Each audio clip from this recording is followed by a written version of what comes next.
आदर्श संस्थेतर्फे हा जो कार्यक्रम राबवण्यात आलेला आहे आणि त्यासाठी मंदारखेडींनी जी मेहनत केलेली आहे, खरं म्हणजे हे स्वप्न होतं मुकुंदखेडी साहेबांचं। ज्यावेळेस त्यांनी हे सुरुवात केली हे अन्नछत्र बनवायची आणि त्याच वेळेस कोरोना आला आणि त्यामुळे त्यांचं स्वप्न अर्ध राहिलेलं आणि ते स्वप्न पूर्ण करण्याचं काम आज मंदारखेडींनी आदर्श संस्थेतर्फे केलेलं आहे। आणि आज इथे जे हॉस्पिटलमध्ये वाडा, मोखाडा, कल्याण, डोंबिवली, सायास तिकडचे जी आदिवासी पट्ट्यातील जी लोक येतात त्यांना त्यांच्या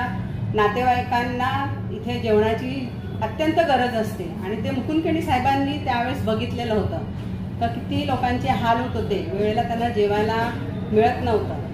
कारण एखाद्याला एक्सरे काढायचे असले, एखाद्याची ट्रीटमेंट चालू असली तर मग वेळेवर त्यांना जेवणाची कुठेतरी व्यवस्था झाली पाहिजे